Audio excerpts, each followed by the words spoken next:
Hi, boys and girls. Welcome to math time. Today we are going to talk about measurement. We are going to see how long things are, how tall things are, and we can even talk about how wide something is. All right. And to measure, we use all different things to measure. At home, I'm sure that you've probably seen a ruler, or maybe mom or dad has taken out a measuring tape in order to see how long a wall is or to see how tall you are, right? So we can use rulers. We could even use blocks to see how long something is. So let's say if I wanted to see how long my pencil is, I could use my ruler. So I could say, oh, it's 7 inches long, or there's little numbers on the bottom that says 13 centimeters long. Or if I don't have a ruler, I could even just use blocks and say this pencil is 1, 2, 3, 4, 5, 6, 7, 8. Oh, it looks like it's a little bit longer. 9 blocks long. Okay. I could even use some of my little rectangles to go 1, 2, 3, 4, 5, 6, 7, 8, 9, 9 of my little rectangles long. Okay, now the important thing that when we measure things is that what we are using to measure, the unit that we're using, are all the same length. Would it work? I could measure things with my cars, right? See these cars? But look, could I use a bus? I couldn't because look at them. Are they the same length? No, which one is larger or longer? The bus, right? So we can't use two different things that are not the same length to measure. They have to be the same length. Just like if I were to take a fire truck. Could I measure with the fire truck and a car and a bus together? No, they are not the same length. The fire truck is longer than both the bus and the car. Right? So you have to remember that you need to have whatever you're measuring with to be the same size. See, each of these blocks are all the same size. Each of these little rectangles are all the same size. If I stack them on top of each other, they would look the same. They have to be all the same sized unit. Okay, now since we've been talking about insects, you are going to print off a sheet that's under this video and cut out these strips of insects. And we're going to use these as kind of like a ruler. Okay, let's start by measuring the lion. See that? And let's measure how tall the lion is. Let me move him over a little bit. Let's see, let's start with our ants.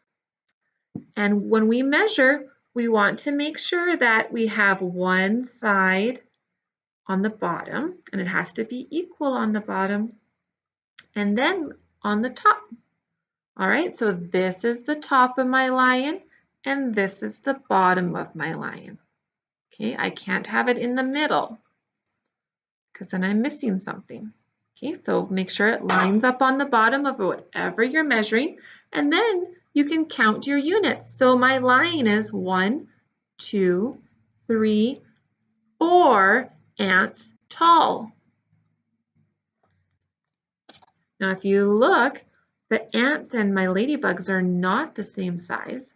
So I'm going to try it with my ladybugs now. I'm going to make sure it's on the bottom of my lion, the feet, and the top is right here. Let's count how many ladybugs tall it is. Ready? 1, 2, 3, 4, 5 ladybugs. So So my lion was 4 ants tall because the ants are bigger than the ladybugs, and they are 5 ladybugs tall. Let's see how tall it is in the praying mantis. That's what this insect is called, a praying mantis, right? Make sure it's lined up on the bottom. I put my pencil here on the bottom of the foot of my lion, so to make it easier. And then to the top of my lion. All right, so this is 1, 2, 3, 4 praying mantises and a little bit about half. So 1, 2, 3, 4 and a half of my praying mantises. All right, so you also will have this sheet in there too. Okay. So what you're going to do at home, see if that can focus. There we go. So at home, you're going to choose something to measure. So for this, I would have written, I measured lion.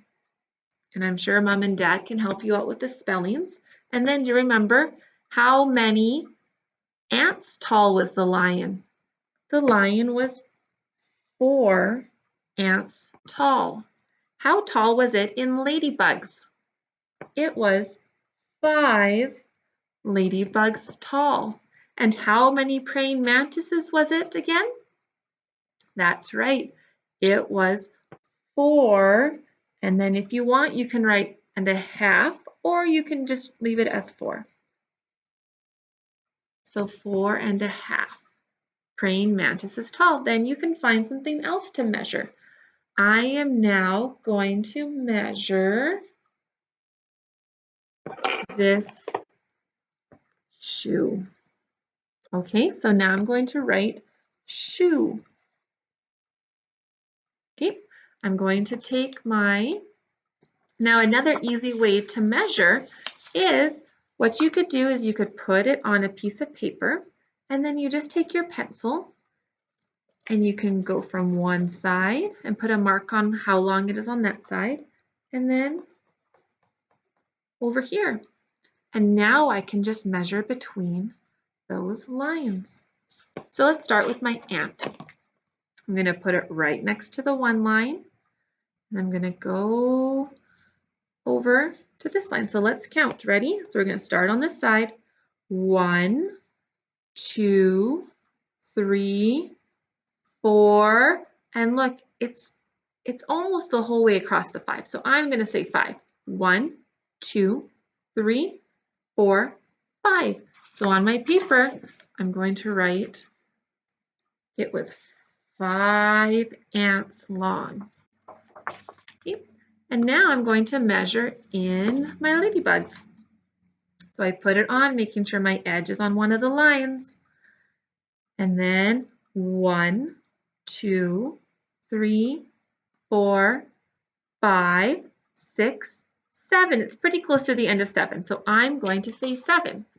So the shoe is 7 ladybugs long. And now let's check out the praying mantises. I'm going to put one edge onto where my one line is that I drew. And let's count with me. 1, 2, 3, 4, 5, and then it's in the 6th one. So you could say 5 and a half, or you could just go to the next one and say 6. Okay, so I'm going to write 6. Now, boys and girls, I don't want you to copy the numbers that I put down. I now want you to take this sheet and I want you to choose 4 things at home that you can measure, and I want you to see how long it is in ants, how many ladybugs it is, and how many praying mantises it is. All right, have fun measuring things at home.